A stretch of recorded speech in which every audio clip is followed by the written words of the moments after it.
Amerika Serikat dilaporkan mengerahkan kapal induk ketiganya ke Timur Tengah. USS George Bush dikerahkan pada Kamis 5 Maret 2026 di tengah eskalasi konflik antara Amerika Serikat dan juga Iran. Institut Laut Amerika Serikat melaporkan bahwa kapal induk, kapal perang pengawal, dan sayap udara USS George selesai menyelesaikan latihan unit gabungan. Fox News melaporkan bahwa kapal serang induk diperkirakan segera dikerahkan menuju Mediterania Timur, menyusul kapal USS Gerald R. Ford yang telah ditempatkan.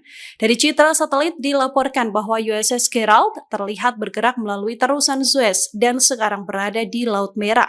Sementara itu USS Abraham Lincoln tetap ditempatkan di Laut Arab. Kapal USS George ini akan dikerahkan untuk menjadi backup bagi dua kapal induk lainnya. USS George atau CVN-77 adalah kapal induk bertenaga nuklir milik Angkatan Laut Amerika Serikat dari kelas Nimitz-class Aircraft Carrier. Dengan dua reaktor nuklir, kapal ini dapat beroperasi lebih dari 20 tahun tanpa pengisian bahan bakar. Pertempuran pecah di Lebanon seusai pasukan Hizbullah menyergap pasukan Israel yang mencoba melakukan operasi pendaratan di wilayah Lebanon Timur. Helikopter Israel dilaporkan berusaha melakukan pendaratan di dekat kota Nabishit di wilayah Beka Timur. Dari laporan, pasukan Israel dilaporkan jatuh ke dalam jebakan yang sudah disiapkan pejuang perlawanan. Bentrokan hebat pun pecah dan melibatkan tembakan senjata atau baku tembak antara pasukan Israel dan Lebanon. Warga melaporkan mendengar tembakan senapan mesin berat dan senjata anti pesawat saat helikopter melintas di atas kepala mereka. Al-Mayadin pada Sabtu 7 Maret juga melaporkan bahwa pasukan Israel terjebak dalam penyergapan yang memicu bombardir besar-besaran dan juga baku tembak. Pada saat yang sama, front kedua dibuka di Lebanon Selatan di mana bentrokan darat yang intens dilaporkan terjadi di kota Hiam dekat perbatasan dengan Palestina Utara. Pasukan Israel melaporkan konfrontasi langsung dengan unit elit Radwan milik Hizbullah. Para pejuang Radwan juga diketahui menggunakan rudal anti-tank Kornet secara bersamaan. Baku tembak juga pecah antara pejuang Radwan dengan pasukan Israel. Tentara Israel juga dilaporkan kesulitan mengevakuasi unit pasukan khusus yang terjebak selama bentrokan.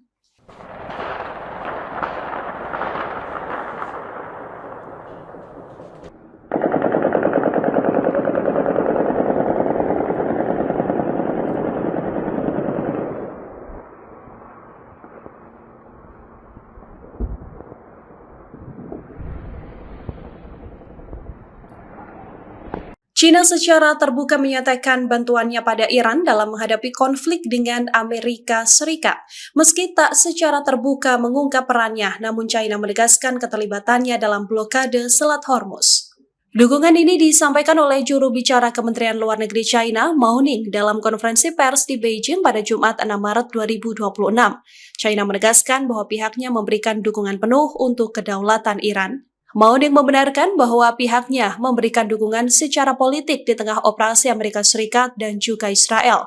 Namun Mao Ning tidak menjelaskan mengenai dukungan apa selain politik yang diberikan kepada Iran.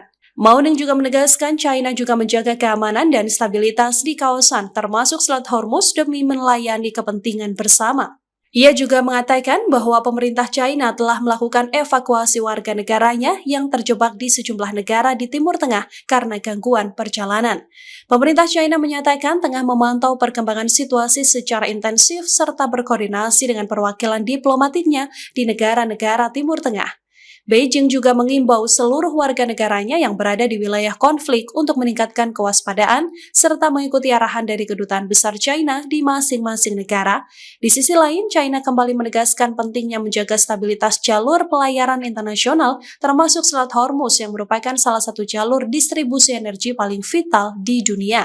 Selat tersebut diketahui menjadi jalur utama pengiriman minyak dari kawasan Teluk ke berbagai negara termasuk China yang merupakan salah satu importir energi terbesar dari Timur Tengah.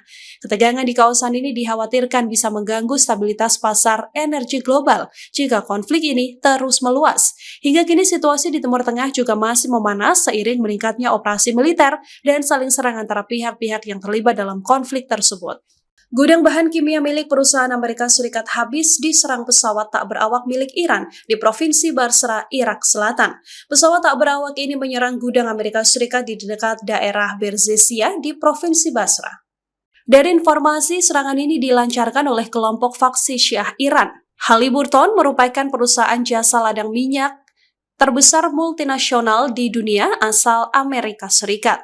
Perusahaan ini menyediakan teknis hulu migas termasuk pemboran, peningkatan ladang minyak, hingga manajemen proyek energi. Serangan Iran ke Haliburton menunjukkan bahwa Iran dan faksi-faksinya di kawasan Timur Tengah tidak mau tunduk dengan perintah Presiden Amerika Serikat Donald Trump.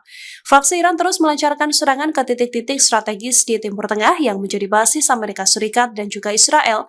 Sejumlah pekerja dilaporkan dievakuasi dari lokasi kejadian untuk menghindari dampak kebakaran dan potensi ledakan lanjutan. Hingga kini, belum ada laporan resmi mengenai jumlah korban jiwa dalam serangan tersebut.